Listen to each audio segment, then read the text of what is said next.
Uh, hello, everybody. Here I am again with another new topic from Evolution Grade 12. Today we shall talk about this title that you can see in the screen here, Neo-Darwinism. What does it mean? This talks about the evolutionary theory which came after the work of Gregor. I mean the work of Charles Darwin after natural selection, the study by Darwin. Darwin told us that evolution occurs by natural selection. Some other evolutionists who came after Charles Darwin just added something, especially the knowledge of genetics, because it's a matter of genetic change. They combined it with Gregor Mendel's genetics and some other points in genetic like mutation, and synthesized a new evolutionary ideology, which is now known as Neo-Darwinism. Therefore, whenever you are talking about evolution, we have to talk about evolution by dividing in three eras or three periods. Charles Darwin being at the middle, and those who came before Charles Darwin, Lamarck, the pre-Darwinian evolutionary theorists. Only one personality is mentioned in this regard, pre-Darwinian evolution, that is Lamarck. Uh, those who came after the work of Charles Darwin, who added on the work of Charles Darwin, are together known as Neo-Darwinian evolutionists. Therefore, now I will show you some brief aspect of Neo-Darwinism. Let's go into the issue. Charles Darwin knew very little about genetics, and Mendel hadn't carried out his groundbreaking research on Pisum sativum, the genetic. The founding father of the modern genetics is Gregor Mendel, that Austrian monk, of course, and therefore Charles Darwin. The time period of Charles Darwin and Gregor Mendel are different.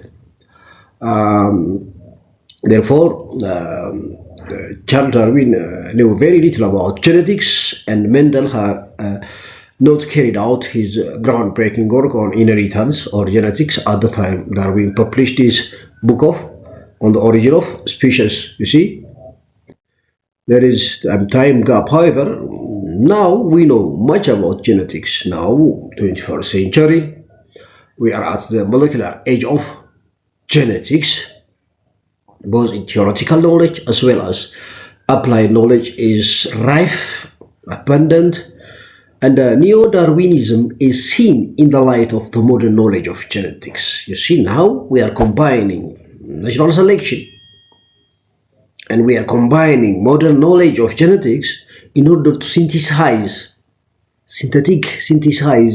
a new ideology of evolution. Therefore, Neo-Darwinism is seen in the light of the modern knowledge of genetics, which we incorporated in the theory of natural selection to give a better understanding of what drives evolution. Better understanding. Yes, we accept natural selection is there. Thanks for Darwin. Charles Darwin. Yes, thanks for Charles Darwin for giving us one torch, one light for just lighting one candle in this field, bringing this field into biology by doing some structured, well organized research or study in his trip, in his voyage with HMS Beagle-Tangus. Still, natural selection is one factor in evolution, but after genetics comes, we combine natural selection with the modern knowledge that we have in genetics to bring about the new understanding of how evolution works under the title Neo-Darwinism. Okay, thus Neo-Darwinism, also known as the modern evolutionary synthesis, integrates One, Charles Darwin's theory of evolution by natural selection, with Gregor Mendel's theory of genetics, which is also known as Mendelian genetics or inheritance, and genetic variation plus mutation. Mutation is also another factor, of course. This is not part of Gregor Mendel. Gregor Mendel didn't study about mutation or didn't encounter about simple genetics. Simple genetics is studied. That is Mendelian genetics. The genetics of monogenic inheritance. Just one gene controlling a trait. Just he studied one organism, that is Pisum sativum. He reported that study on one single. Nowadays, we know a lot about genetics. There are many studies conducted on animals and different plants, microbes.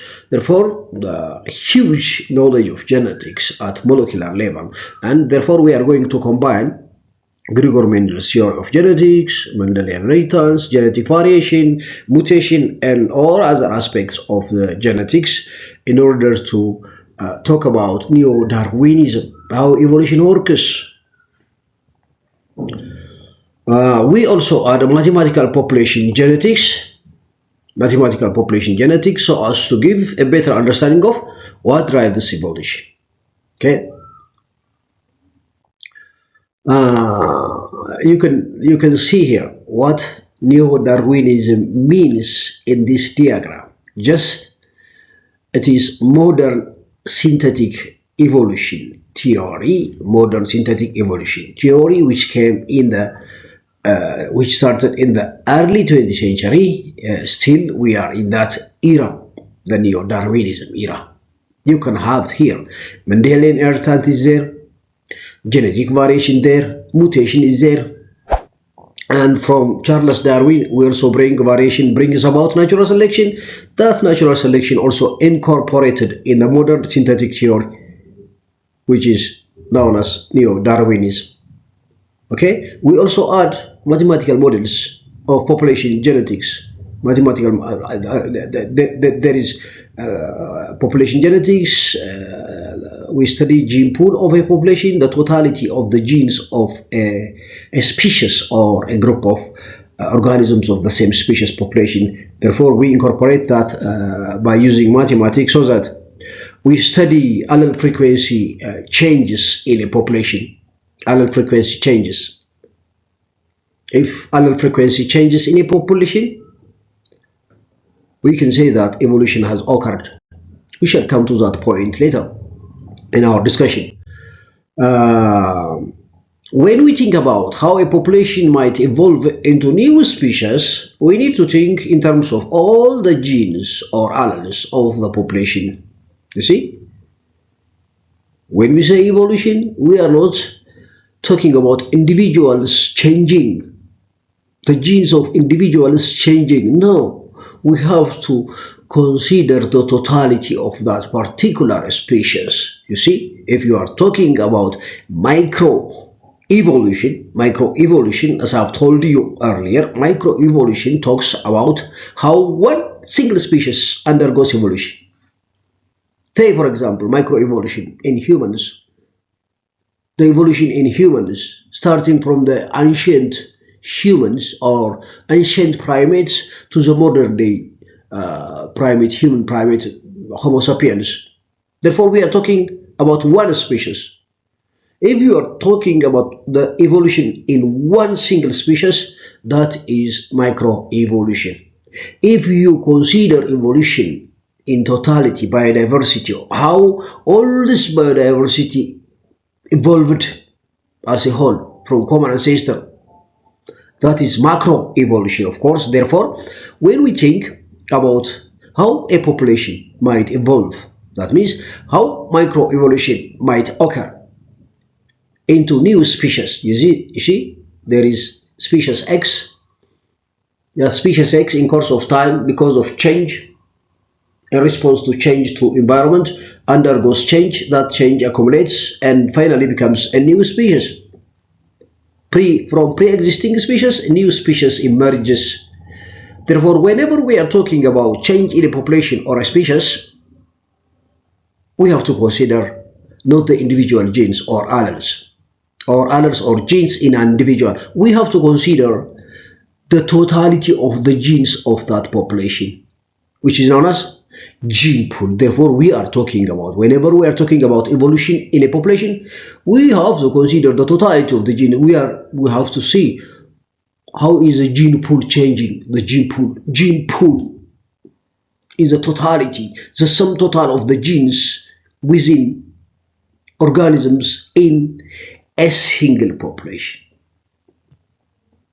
A gene pool is defined. The gene pool is defined as the combination of all the genes present in a population or a species of organisms. Simply, it represents the total genetic diversity available within that population. When you study the collective genetic makeup of organisms of a species, for example, say the human race, the human species.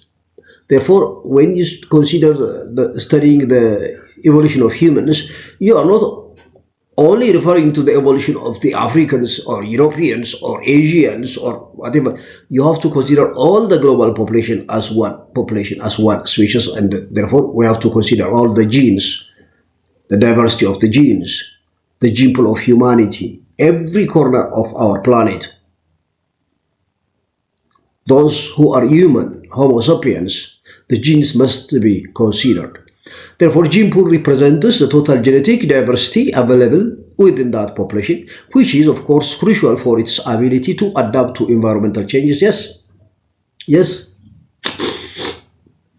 Species is what its gene pool tells. If that gene pool is diverse, well adapted.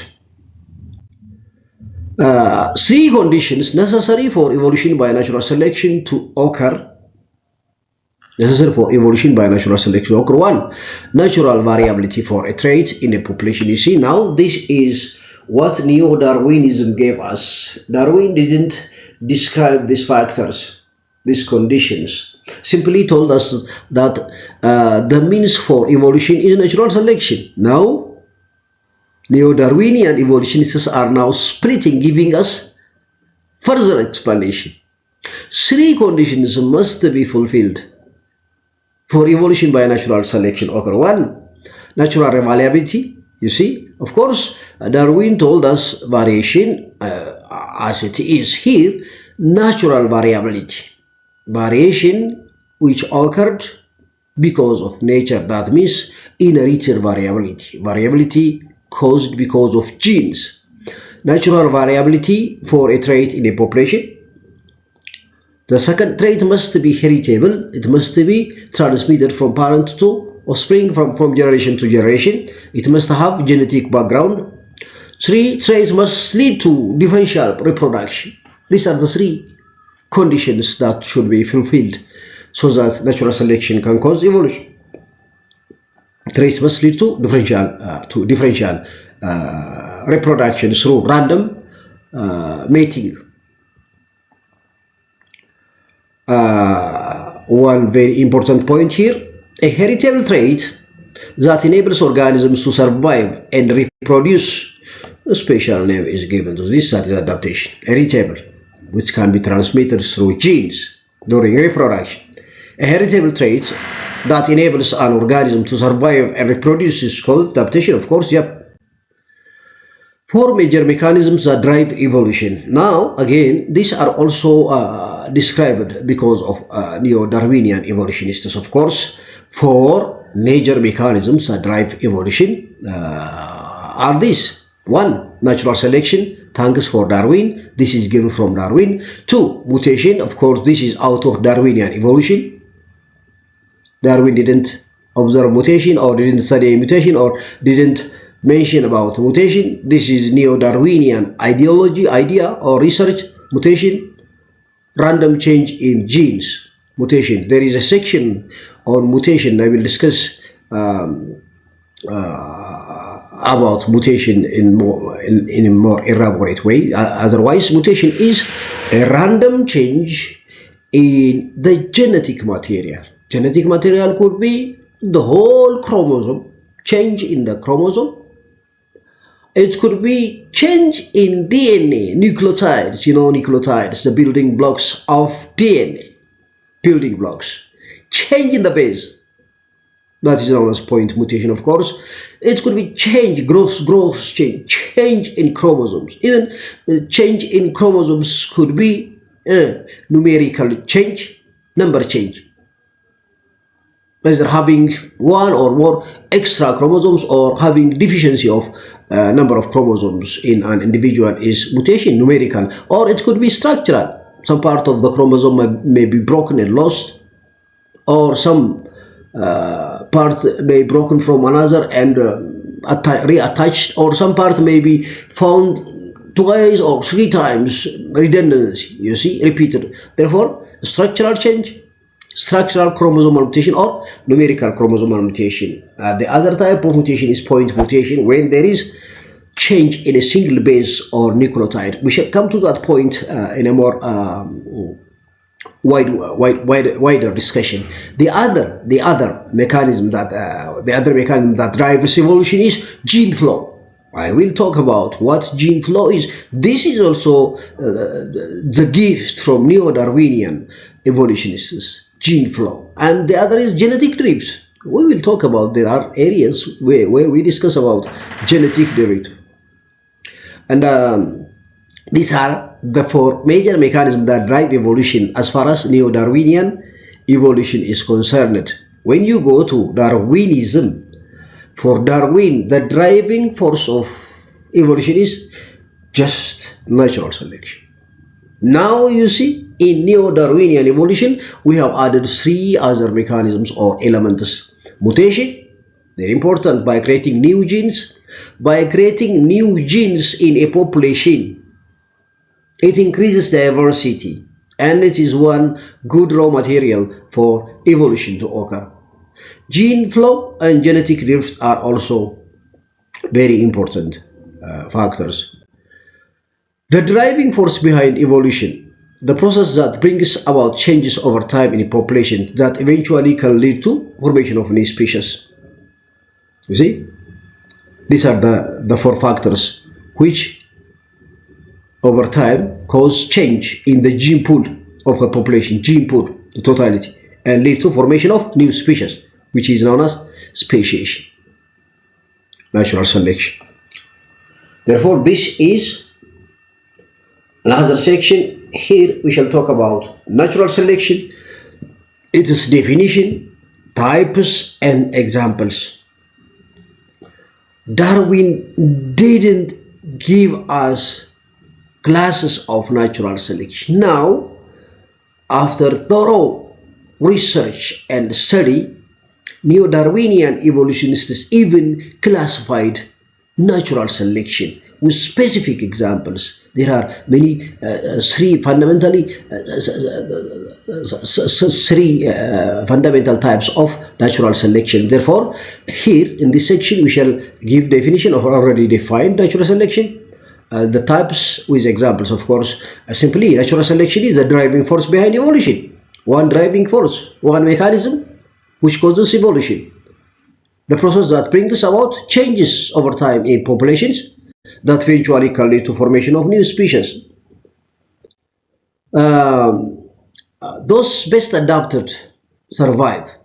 Yes, those best adapted survive and reproduce in greater numbers and pass on their advantageous alleles or genes to their offspring. And in successive generations, the frequency of those alleles, the best adapted alleles, will increase in their gene pool. And finally, after millions of years, the gene pool of that new population will change from the previous population, so that we can say the two populations became different species. Now, we can say speciation has occurred.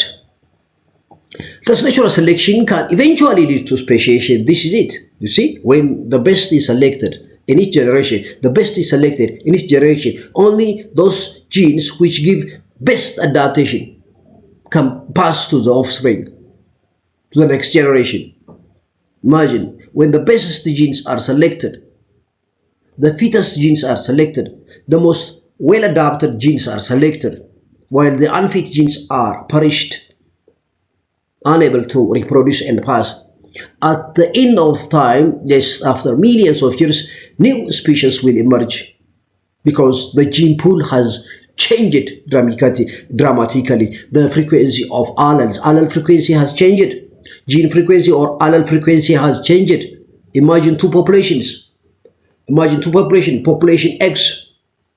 This population X is undergoing evolution, undergoing change, genetic change for millions of years and becoming new species. Therefore, this new species emerged from this pre-existing species. When you consider the gene pool of the previous species X with species Y here, different the gene pool frequency, gene allele frequency is different. We shall come to allele frequency change, population genetics later on. Therefore, evolution is one driving force that causes what? The speciation, formation of new species from pre-existing species.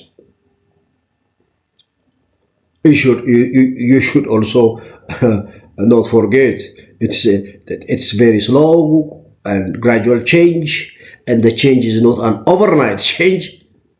Evolution is a matter of millions of years of cumulative change summed up to bring about gene change in allele frequency of the population. What is a species? Let us first define species, and then we shall go to the classes of natural selection. The biological concept of species. Of course, there are many ways to define this term species. As far as evolution is concerned, and it's in its biological context, the biological concept of species. A species is a group of similar organisms or identical organisms with similar biochemistry, similar physiology, and evolutionary history. What do you call evolutionary history? Phylogeny. That can interbreed to produce fertile offspring. Imagine, underline. A species is a group of similar organisms that can interbreed to produce fertile offspring. That can reproduce. Reproduction, ability to reproduce is not enough for a group of organisms to be of the same species. They must reproduce and also must produce fertile, viable, fertile, healthy, fertile, viable offspring. If you define a species in this way, that is a true biological concept of species, you see. The ability to reproduce and produce fertile and viable, healthy, viable offspring, which itself can fertilize. Which itself can reproduce. Otherwise, they are not of the same species. Reproduction, ability to reproduce among themselves is not enough for that group to be of the same species. You can mention one particular example, like the case of horse. Horse and donkeys can reproduce. Yes, horse and donkey can reproduce. Yeah. The sperm from the donkey, egg from horse.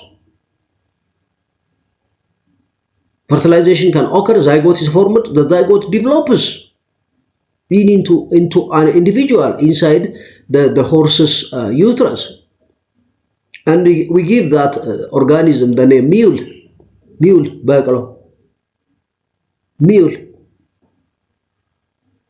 Mule is viable, produced by reproduction between donkey and horse. But ability to reproduce, this is ability to produce. When we see mule itself can't reproduce. That's why it is not fertile. You see, the offspring is not fertile. Though horse and donkey can reproduce, the kid they produced, the offspring they produced, that is mule, is unable to reproduce itself. Therefore, it is not fertile. It is sterile, unable to reproduce, sterile, not fertile. So we can say that horse and donkey are not of the same species. Yes. For example, all humans in the world belong to the same species, Homo sapiens, but different from their closest relatives, chimpanzees. Chimpanzees, can human interbreed with chimpanzee? Yeah. They can reproduce, yeah.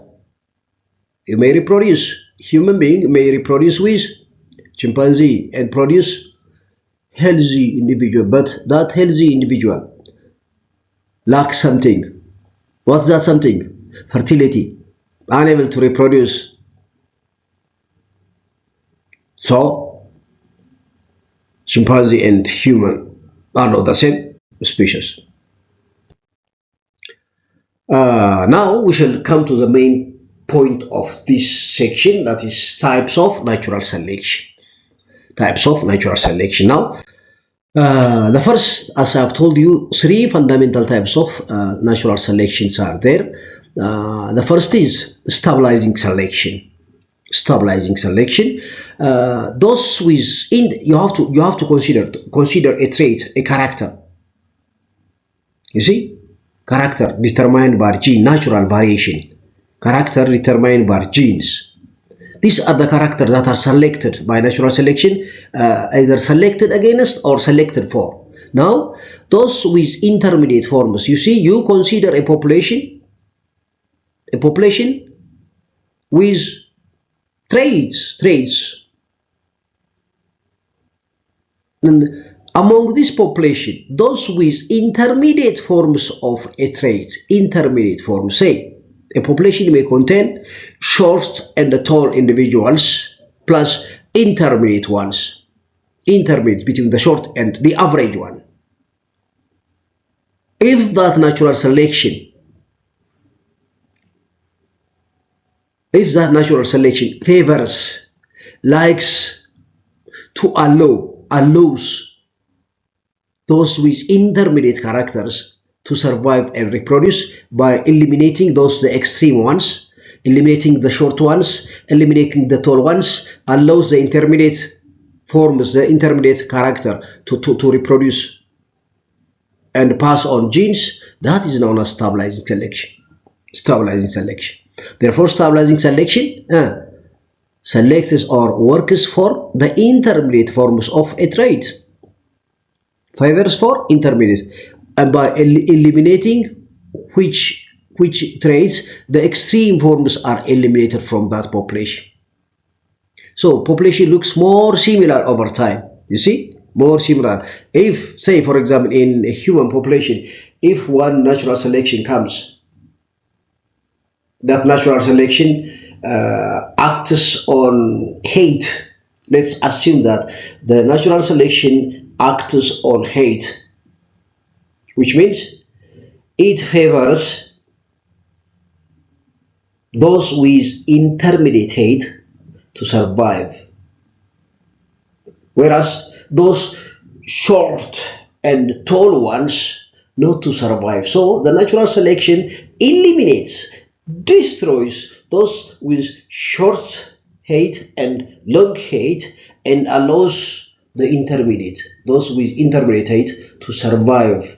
You see, in course of time, by eliminating the short and the two extremes, the short and tall, are eliminated from the population.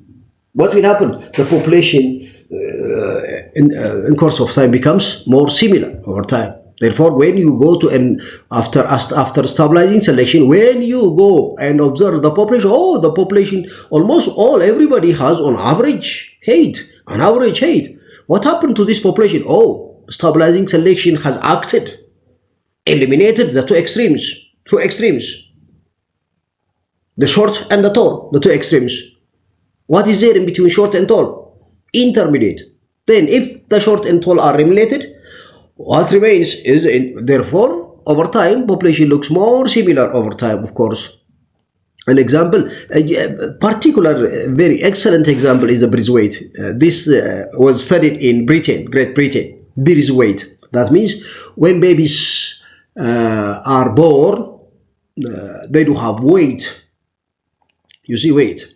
One time in Great Britain, they studied infant mortality. They were studying infant mortality. Babies dying after birth. They took birth weight. When they calculate the infant mortality in their survey, in their investigation, the highest rate of infant mortality was observed in those underweight, much below 2 kilograms, and overweight. The highest rate of days infant mortality was observed in the overweight, more than 3.8 kilograms, and underweight one. You see the two extremes? What about in between the two extremes? The average weight, that's healthy. Having being born with average weight is far better than being born with underweight or overweight.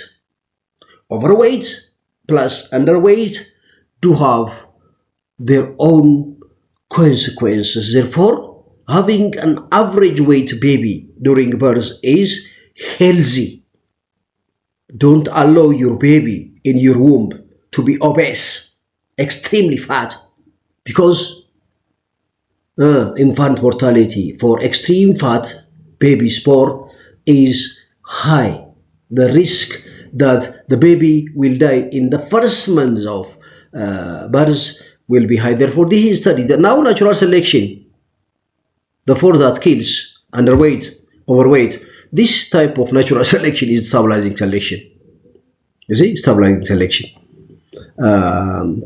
Newborn kids that are overweight and those born much underweight are those who face neonatal days. Neonatal means time period. Neonatal means neonates are babies after being born for the first month. The first 28 days after birth is known as neonatal period.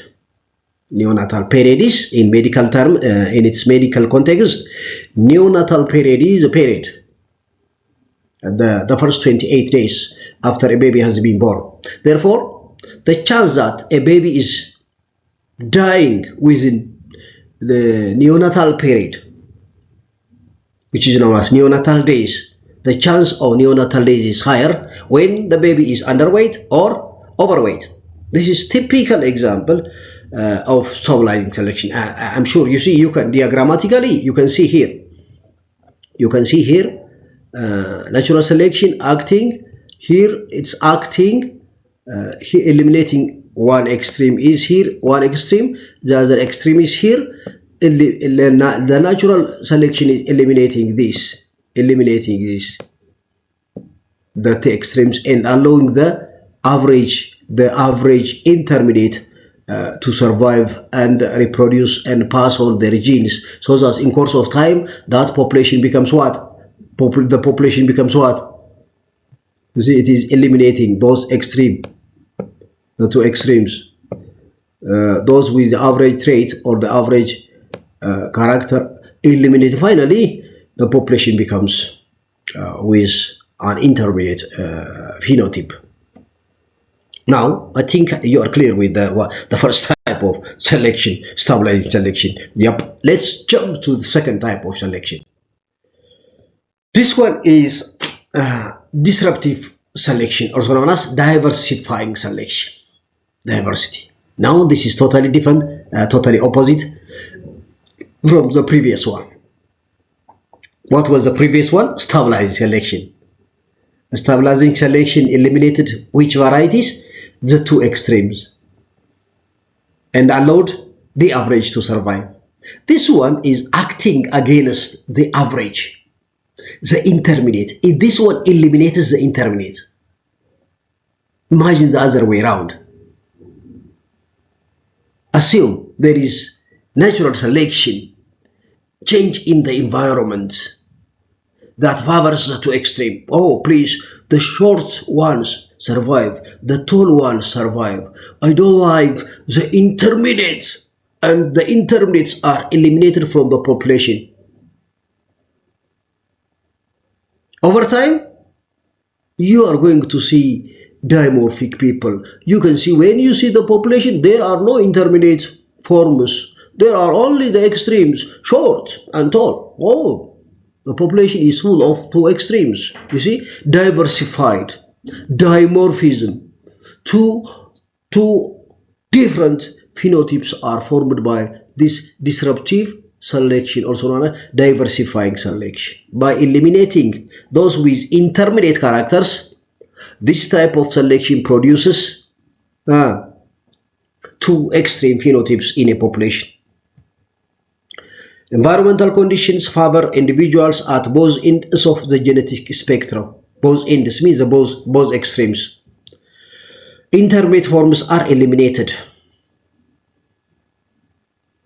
This is particularly, one particular example is this one. Let me show you diagrammatically also. This is a diagram. You see now, it is eliminating this one, the intermediate one. Intermediates are eliminated. Finally, the population remains with two extremes, diversified.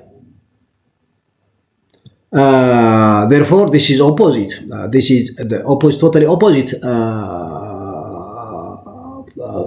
from the first one, stabilizing selection.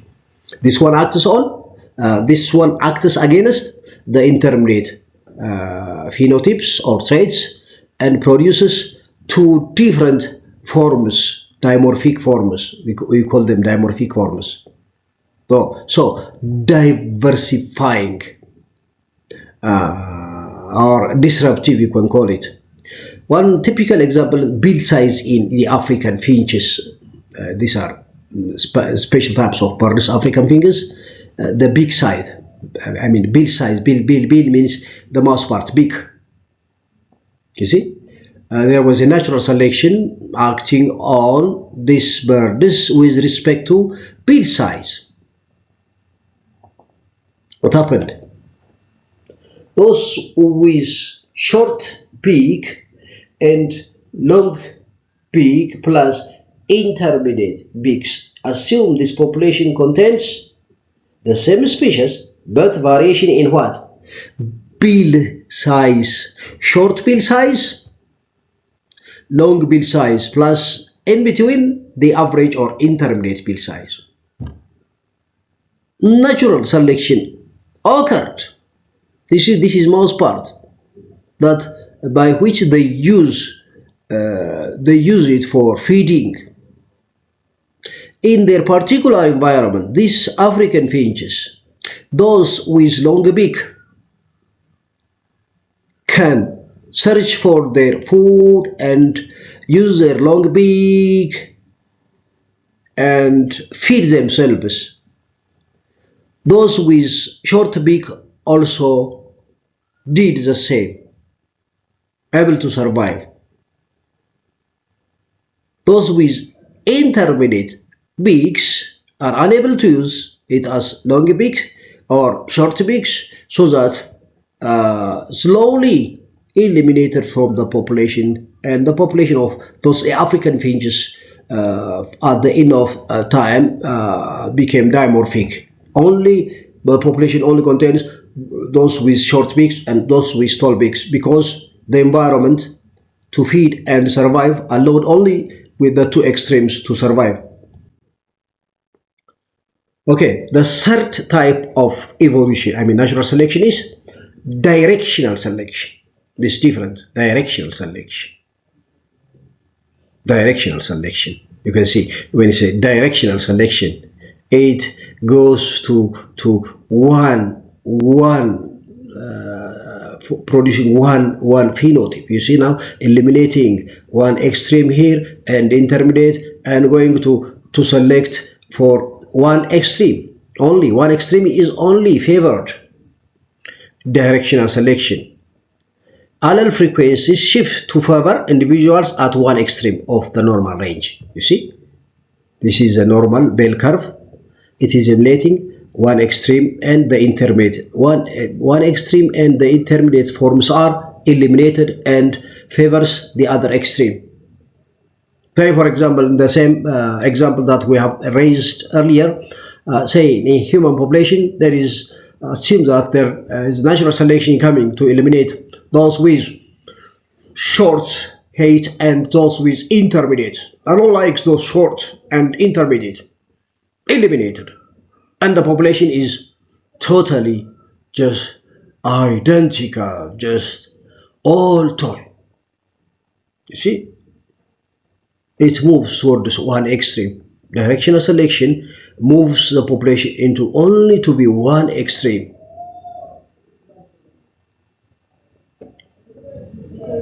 Only one side of the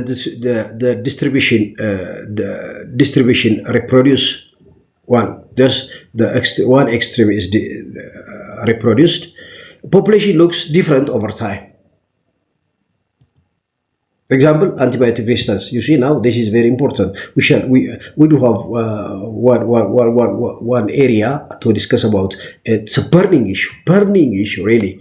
The medicine, one big problem in medicine, in pharmacology, is antibiotic resistance. You see, bacteria antibiotic resistance. Okay. In the world where humanity is using antibiotics to destroy bacteria, these pathogenic bacteria are not simply sitting and observing what humanity is causing. They are undergoing molecular transformation, changing. Even through genetic exchange, one group can share this resistance to the other. You see? Therefore, nature is eliminating those unable to resist antibiotic action. And at the end of time, nature favors those with antibiotic resistance ability, genetic ability to resist antibiotics. So at the end, nowadays, there are lots of bacteria having the trait of antibiotic resistance. Therefore, those bacteria only with this ability can survive in the world where humanity is using antibiotic drugs. And it is a problem for humanity. But it is excellent evolution, directional evolution towards those drug resistant, antibiotic resistant bacteria. For the bacteria to survive, that is excellent. You see, they are surpassing the human mentality. They are winning the struggle in antibiotic fight, becoming resistant. Finally, all bacteria will become drug resistant or antibiotic resistant. This is directional selection. Nature is selecting those with the ability to resist antibiotics. Those which are non-resistant to antibiotics or partially resistant to antibiotics will be eliminated by the antibiotic drug. Therefore, this is directional selection. Remember, let's rewind the three types. One is stabilizing selection. Stabilizing selection acts on what? It acts on the two extremes. It allows the intermediate trait to survive and reproduce. The second, opposite from the stabilizing, that is disruptive or diversifying. It acts on the intermediate, allows the two extremes survive. The third is directional selection. It eliminates one extreme in the intermediate. It favors the one extreme. Okay.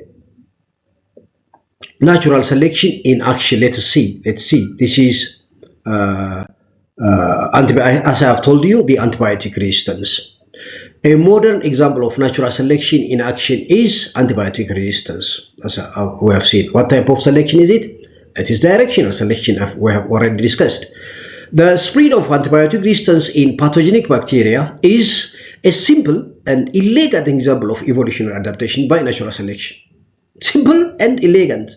Imagine. I think I've taught you at in the second unit, unit 2 microbiology, the mechanism by which bacteria undergo genetic transformation, just genetic exchange.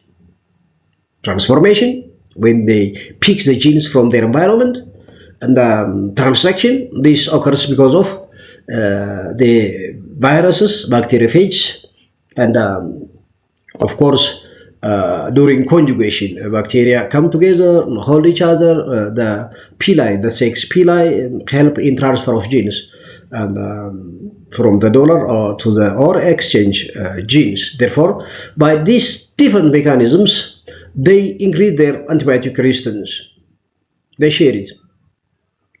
Bacteria can become resistant to antibiotics through mutations, also random mutations that alter the cellular targets of antibiotics. Accusation of resistance is a very rare event. For example, resistance mutations usually occur in less than 1 in a million. Of course, yes, mutation is one raw material to bring about change in genes so that the bacteria becomes resistant to the drug. The most important event that increases drug resistance in bacteria is the fact that bacteria transfer genes amongst themselves. Even non-identical species of bacteria exchange genes. You see how much they favor to themselves, how much they help each other. You see, resistant bacteria can continue to grow and reproduce to pass their genes. This is typical case of Darwinian natural selection. Now, in the world where humanity is using antibiotics, if in each generation the antibiotic resistant bacteria can pass its resistant genes to another non-resistance, in course of time, more and more species of bacteria, especially when it comes to those pathogenic bacteria, more and more pathogenic bacteria become what? Drug resistant.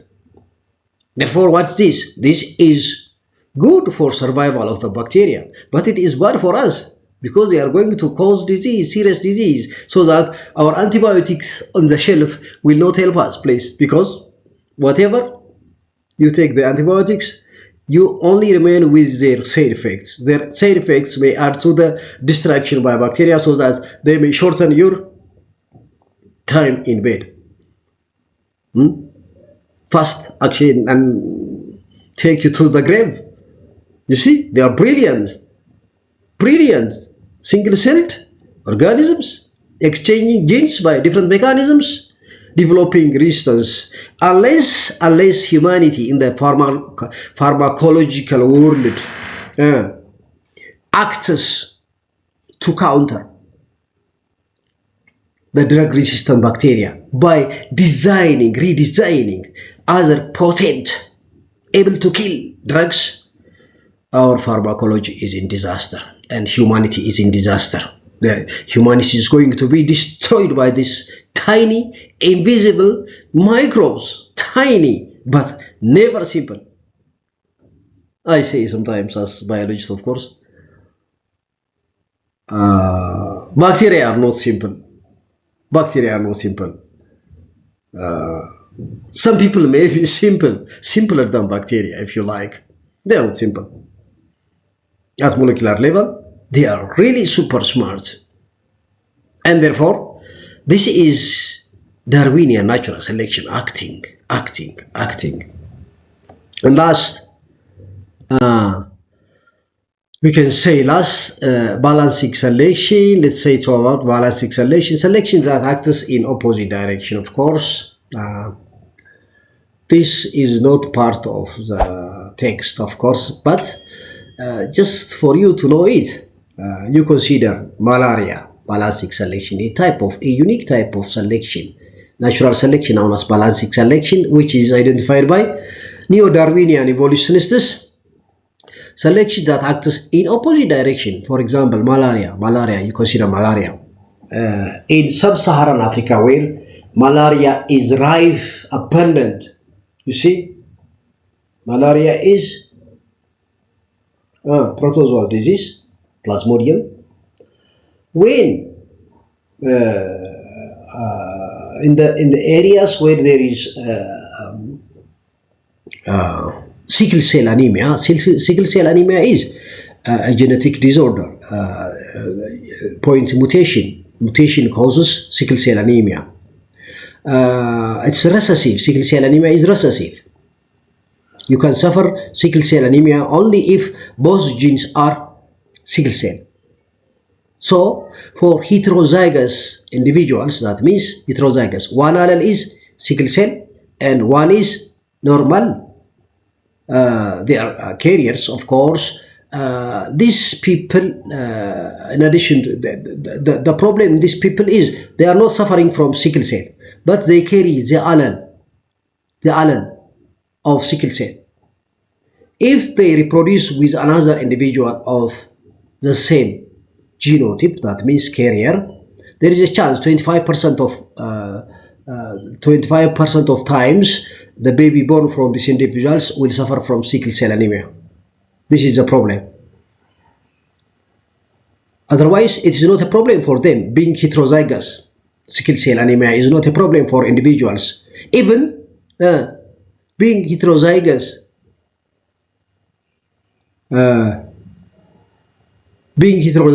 for sickle cell anemia is with advantage. Where? In malaria-prone areas. Malaria is killing lots of people. In areas where malaria is killing lots of people, being heterozygous for sickle cell anemia prevents malaria. You see, having some of your red blood cells being sickle shape without suffering from sickle cell anemia is advantage. You are not affected by malaria, plasmodium. Plasmodium can't comfortably multiply in people with heterozygous sickle cell anemia. Therefore, this balancing selection. You see, you are carrier. That's why nowadays in parts of Africa where there is malaria is endemic, killing lots of people. Now the population, almost 50% of population is heterozygous sickle cell anemia. They are heterozygous for sickle cell anemia. Why? Nature there is favoring those which are heterozygous. If you are homozygous sickle cell anemia, the sickle cell anemia itself kills you. If you have no sickle cell allele, plasmodium or the malaria kills you. Therefore, the population is becoming now growing over time, becoming more of heterozygous sickle cell in that population. This is natural selection acting, but we call it is balancing selection. Thank you very much. I will come by the next topic next time. Bye bye.